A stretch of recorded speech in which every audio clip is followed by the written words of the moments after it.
Nervelets of fierce. Boom. Okay, Nervelet, what did she have to say for herself? I'm actually kind of disappointed that I wasn't here for the conversation, but I swear to God, if they give me a flashback of Nervelet and Farina's conversation, I'm going to be mad. Flashbacks are rarely done correctly in media.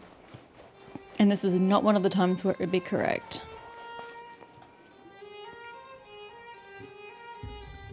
You're here! Finally! Oh dear. What happened for you to say finally? Is something wrong? Monsieur Nervalette and Lady Farina, they seem to have gotten into a dispute. Please go see for yourself. What? This should prove interesting. Like I said, I've already explained everything. Well, I don't know the answers. And yet the problem has not been properly solved. There is little space for excuses between us. It is not my intention to offend you, but please, tell me where you stand. You are the Hydro Archon Focalor, are you not? Look at this. This is a list of the victims from the recent Poisson incident.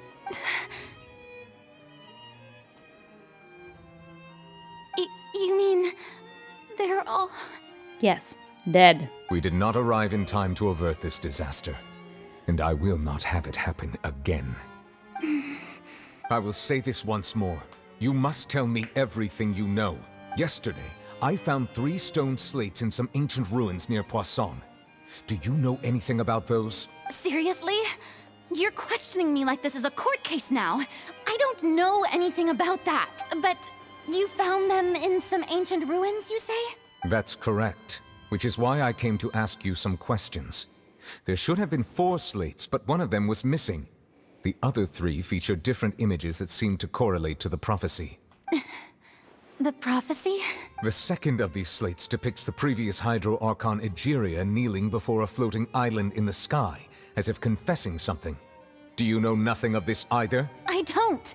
I've never seen such slates. He's not asking about the slates, Farina. He's asking about the scene in the slates. Do you know anything about... Shit, what's her name? Egeria? And floating islands. I'll ask you again. Do you really have no information regarding the previous Archon? My deciphering of the slates indicates that the Hydro Archon Egeria once had to confess to, or apologize for, a certain sin. If anyone would know about it, it should be you. All gods don't have the same secrets, you know.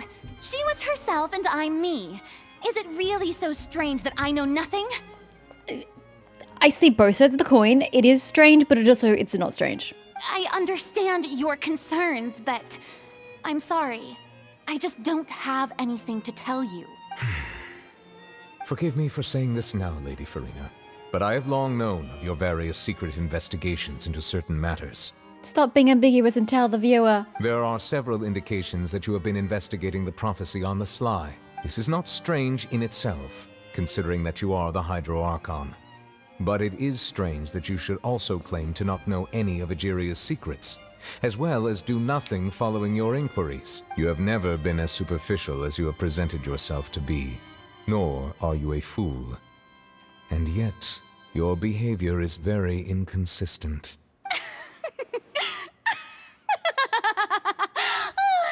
So you've been watching me all this time, have you? I didn't think you were that type. He's the type to be serious about the future of Fontaine. You knew that about him. You... Well, since you know about my secret investigations, then you should know I'm actually working to take care of it. There's no point questioning or suspecting me. You're the Eudix, but you're still my subordinate. You should be following my lead. Just trust in me. You're Archon, and do as I say. Never mind whether you can truly convince yourself to or not. It'll all turn out fine. Yeah, honey. I mean, if she's got some secret plan in mind, I get why she's saying that. But there's nothing trustworthy about Farina. That's all I have to say. We do not discuss this matter again. She hasn't done anything to earn literally anybody's trust, so no one is going to put their faith in her. Oh, the opera's about to start. Toodles!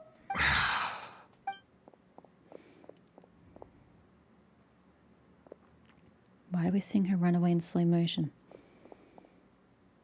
What's the Did relevance? Farina not notice us standing by the door? Wonder what's up with her. She was smiling. Huh. She didn't seem in the mood to care if we were listening in or not. She seems deeply troubled. She seems to be deliberately hiding something. I assume you've been outside for a while now? Oh, you noticed. Seems Farina didn't even realize we were here. She was in a great panic, though I cannot discern the reason. Our discussion reached impasses time and again, a state of affairs that we cannot allow to continue. Still, I do not understand. Dialogue is the basis for understanding, so why did she keep refusing to engage? Is this where we go by the theory that she has to sacrifice herself and no one has to know that she's sacrificing herself, or some situation like that? I'm afraid questions alone might not suffice. We need to make her understand how dire the situation actually is. I think if she had been less flippant in her "trust me, Neverlet," if she'd actually just, come down to his level and been serious in that moment and just said, "Trust me," he may have been more inclined to do so than, "Oh, trust me, I'm the Archon." Yeah, the whole different tone would have had a very different impact on this conversation. But, Everyone in her inner circle has noticed that she is hiding some secret. The issue is her attitude. I fear that she will not reveal anything unless absolutely forced to. We may have to create a situation in which she will have no choice but to speak. Oh? Like what? Normally, people will only reveal the truth when standing trial. Perhaps we must have the Hydro Archon experience just such a scenario. But Farina's seen so many trials, and she's really good at dodging questions. How do we make sure that she won't just slip away at the first chance she gets? I'd be more concerned about how do you even incriminate her in the first place? We will need to consider this thoroughly, join forces with various parties, and then do what we can. This seems like a terrible plot line. Who thought this was a good idea? You want to literally put the leader on the stand for having not committed a crime just so you can get your answers? That's abominable. Where's your sense of truth and justice, Neverlet? If at all possible, I would prefer to recuse myself from this affair, but we must prevent the prophecy from coming to pass. This may be cruel to her, but all Fontaine is in crisis. The information a god possesses is too precious, and so we must take a chance on this. In that case, we will need help. But who will lend us their aid to do such a thing? Oh, I think I know who to call, and I think you do too. A few days later, on a boat somewhere in Quiet Poisson. Why are we on a boat? Well, that's everyone, huh? Speaking of which, it was pretty smart of you to think of hiding here. Poisson was just involved in a disaster, so it's presently devoid of people. That naturally makes it the best choice. And here you are drinking tea like it's the most natural thing in the world, huh? That's what family should do. Sit and enjoy a leisurely time together. It's nice to enjoy tea here, you know? Care for a cup? Lend me your ears, everyone. Or perhaps one of you might like to start us off. How about you, friend? Did you pick the youngest? Me? No, I don't think I can. Then, how about you, good sir? I fear that I will cause the mood on this boat to become as somber as it is in court. Well then, I guess we're lucky we've got a local like me to organize things. Wonderful, the spotlight at last. I guess I'll be facilitating things from here. Not gonna lie, kind of expected the knave to be here. That was a little Commander. long-winded, don't you think? Oh, Navir is long-winded. you might be right. Anyway, to cut to the chase, our friend here, the Traveler, has brought us together to discuss something. As for what that is, well, let's start by saying that we'll be pooling our efforts together to create a series of traps. Oh, how intriguing. Well, it's just an expression, really. One that I just learned from Chlorand, and used on the spot. So, let's invite her to explain in detail. A round of applause, please. Huh? Didn't you say that you would be facilitating this? Oh, come now. Your work doesn't involve much public speaking, right? This is a good chance to practice. You might even pick up some fancy oratory tricks to impress your boss with in the future. I see. And what does my boss say? He is glad that you consider him your boss. Do go on. That's adorable.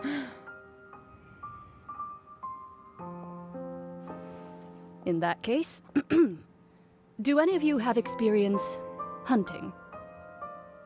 Can you be more specific? Not that I recall. Fremine and I once used a wooden stick in a basket to catch wild rabbits when we were younger. As for Lynette, Oh, right. You were sick that day, weren't you? I've also gone diving to catch some fish before. Does that count? I'm afraid not. You may or may not have heard, but Fontaine once played host to a group known as the Marechaussee Hunters. Though that was their name, they did not hunt animals, but rather various monsters left behind by the ancient dynasty of King Remus. Today, Fontaine's monster population has already thinned greatly, so the hunters have blended back into society, taking up arms in other lines of work. They even left a unique methodology of hunting in their wake. A trap comprises of the following components: bait, a trigger, and a containment device. Sometimes a lethal implement will also be necessary to deal with the prey. So, if we were to build a trap together, right now, what would you choose to build it with? I would build it with the people of Fontaine. Because Farina would perform for them. For me, I would prefer something basket-shaped. Pigeons and rabbits will see the bait and naturally enter the snare.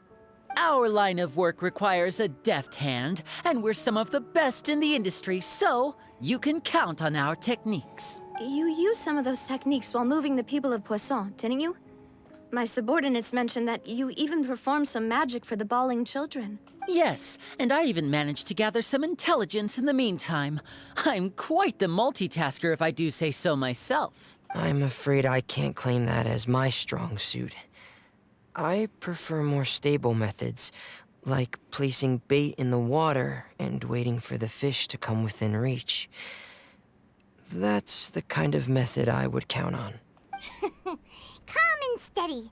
Exactly the kind of person who would catch loads of fish. And I can be their assistant. With discretion, I'm sure. I'd probably use some sort of mechanical animal. Papa once bought me some small clockwork squirrels, mice, and such. When placed in the forest, they can attract others of their kind. I remember that you liked those too, didn't you? I did. And that would be a good way to go about it. If they're realistic enough, animals of the same kind will follow them all the way to the trap. What about you, Monsieur Neuvillette? I fear I do not have any related experience. That makes sense. You usually solve problems directly, without the use of any such tricks. But I do have one more question for you, Monsieur. If we were to create a trap now, how would you design it? I would like for it to be effective, but bring no harm to the prey. A more gentle trap would be ideal. Kind, as always. However, our intention doesn't necessarily change the containment device and the type of implement we need. If we wanted to kill the prey in one strike, we would need a powerful implement. However, that also goes for prey that must be captured and safely contained. Wait, why's that? Only a hunter who's a true expert at subduing their prey can snare it without harming it. The line that divides life and death is often exceedingly thin. So, are we going hunting together? We hadn't thought of seeing ourselves as hunters. It kinda works, but maybe it's still not the best metaphor. If our means of capturing and dealing with our prey is to put them on trial, then the hunting metaphor is actually quite accurate. But we shall require much more courage than any hunter to judge a god, a being whose seat is an exalted throne. Oh, so that's what's going on. Sounds very interesting. Hunan's hunting metaphor was just that, a metaphor. You would not call this a hunt, because that is not what you should do at the present, nor is the relationship between you and Farina reached such a dire stage. What you need is simply the secrets she is keeping. Attempting to take her secrets is an act of sacrilegious disrespect, but must be done to prevent Fontaine from sinking into the waters as foretold in the prophecy. There is neither hunter nor prey, but there must be a trap. That is what you will need. I still say you use the people as Fontaine as the trap. That's the one thing that she is guaranteed to get caught up in. Art down. Pleuve Cendre. That's what we're going.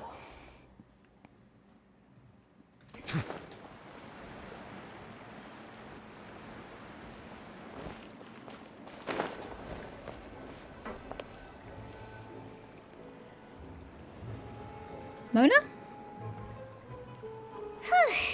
Head It's been back. a tough few days, hasn't it? So much has been happening. This meeting sure did make me hungry. Paimon didn't think the meetings would go on for so long, but everyone seemed pretty fired up, huh? Paimon thought they'd be at least a little frightened. Well, Fremine was, now that Paimon thinks about it, but everyone else just looked a little surprised.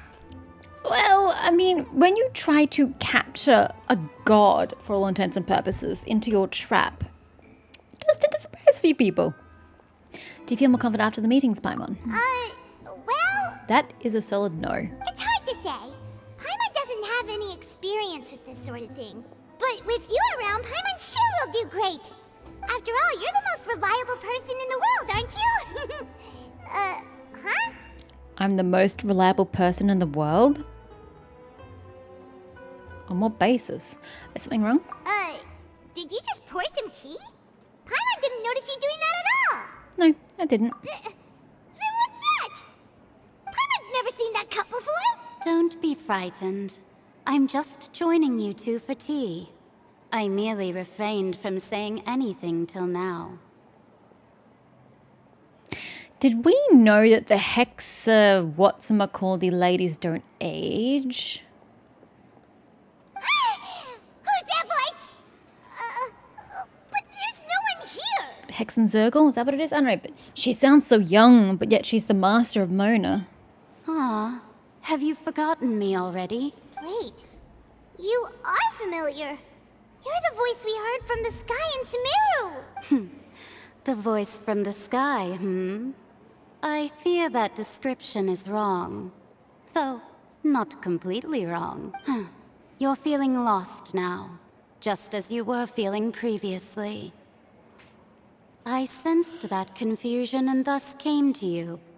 Guiding people is an irresistible hobby of mine, after all. Why do a lot of these voice actresses in Genshin sound so similar? Who are you and what do you want with us? Consider me a passerby, just accepting a commission from my friend's disciple on a whim. This isn't Mona's master. So it's one of the other witches of the Hexenzurgle, something like that. Friend's disciple. So this is one of the friends of Mona's master, the enigmatic M of the Hexenzurgle. Hey, it was close. I think I was putting a G here rather than a K. Hexenzurgle. Okay, no, visually in my mind I was seeing a K, but I was audibly pronouncing it as a G. Yes, that. Allow me to ask you, will Fontaine's prophecy come true? I'm pretty sure the answer is a solid yes. The prophecy. Yes, what has been prophesied will be fulfilled. You may view such things as the history of the future. What? Then is there any way we can stop it? I believe you have witnessed a failed attempt with your own eyes. Can everything in Tevat so easily be changed? There it is again. Fate. Can there really be no exceptions? So you've caught on. Just as prophecies are usually only the future as seen from the perspectives of the gods. Could things be happening in hidden corners where the god's gaze does not fall? Are the things that you shall see different from the fate that the gods perceive? In that Fontaine is flooded, but nobody dies.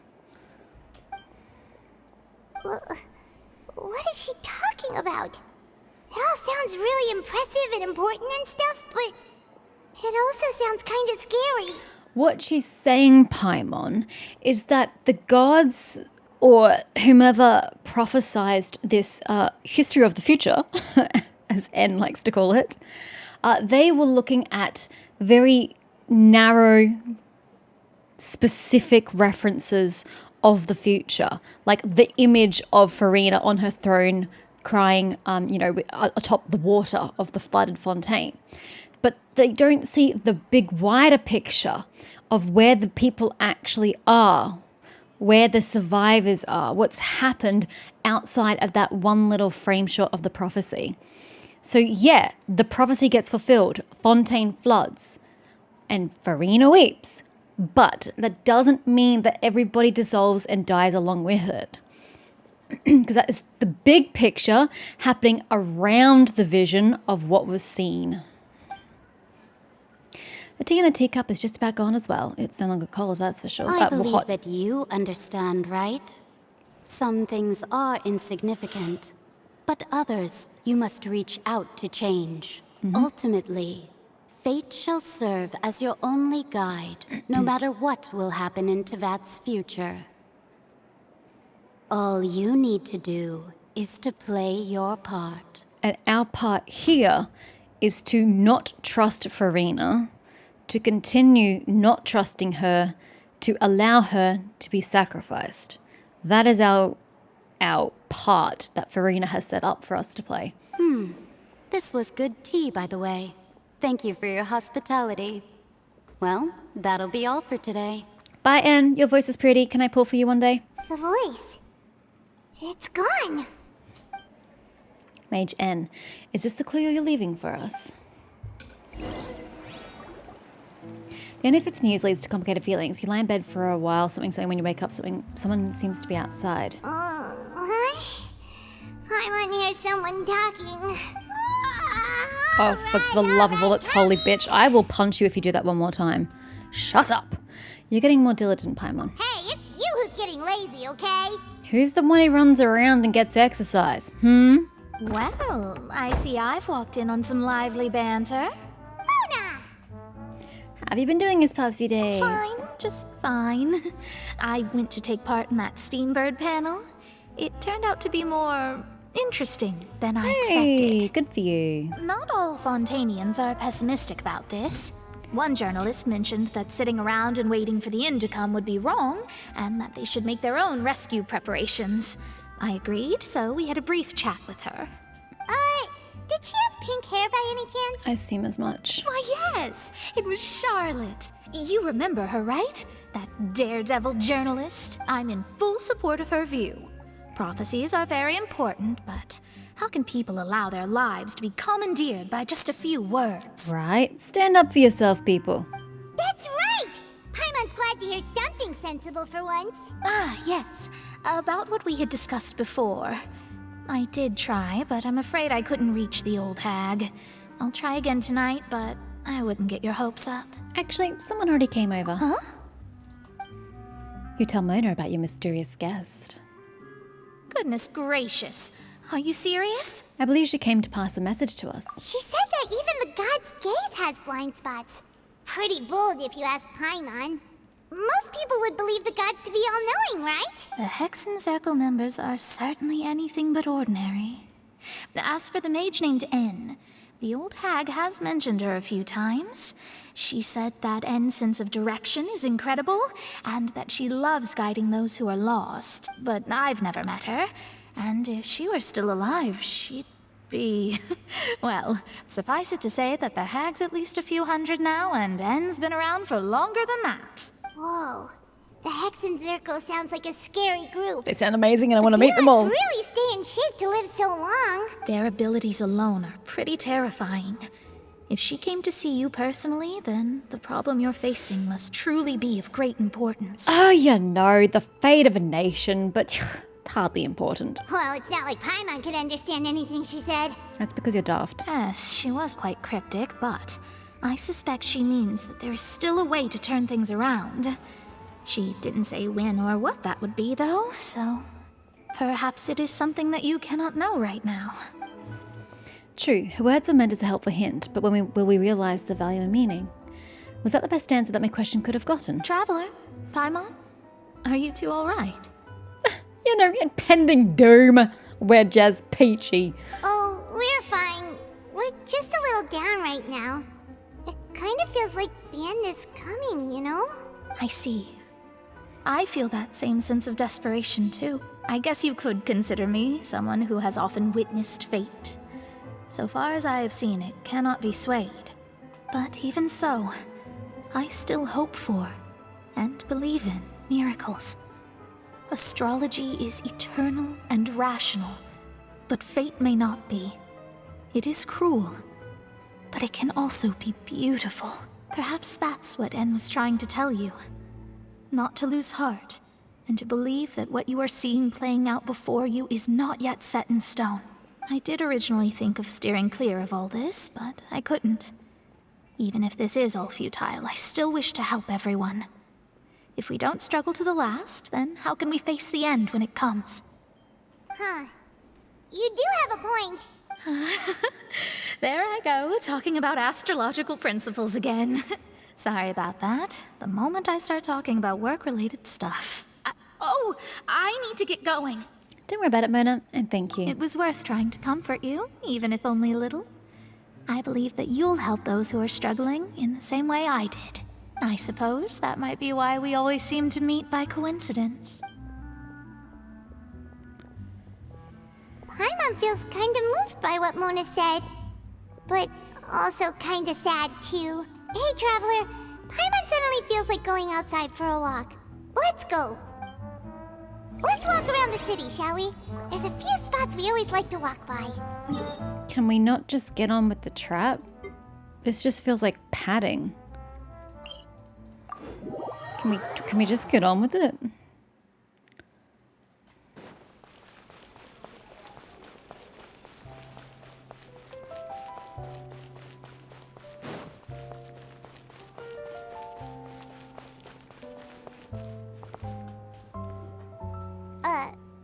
Huh?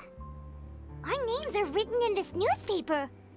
What's going on? Maybe we're famous? Let Paimon see! The underwater stronghold, the Fortress of Meripede, has continued in its noble autonomy. But that does not mean that others cannot interact with it. My recent attempts to enter the fortress bore little fruit. Huh. Guess Charlotte still hasn't given up on that. Thus, did an Outlander friend become the focus of this report. A blonde adventurer with their white fairy, legends trailing in their wake.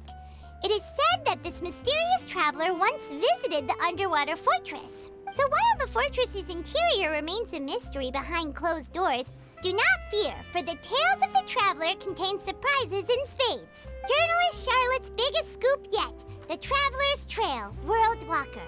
Huh. Charlotte took so many awesome photos of us and we never even noticed her. She hasn't been able to get a hold of anything at the fortress, so since we're easier to find, she's using us as the subject matter instead? That sure seems to be the case. Ugh, seriously? Well, fine. Those headlines and photos do look cool, so Paimon will forgive her this time. But what's the relevance? I don't understand the relevance.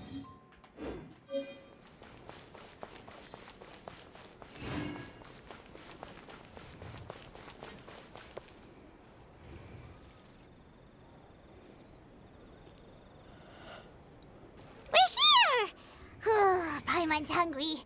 Should we go in and get something to eat?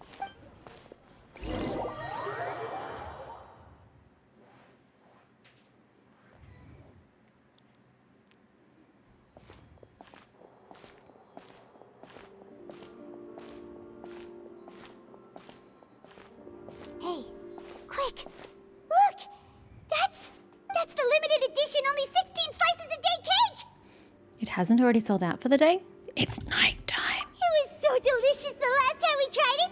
Despite the tense situation we were in, let's give it another go. Paimon's sure it'll be great. We can't let anyone get ahead of us. There's no one here except for that one chick sitting on the side. One slice of cake, please. Someone showed up after all. Oh, wait, you're the one from the Palais Mermonia. Oh, are you here to buy cake too? It seems Monsieur Nervalette was right. You really can eat.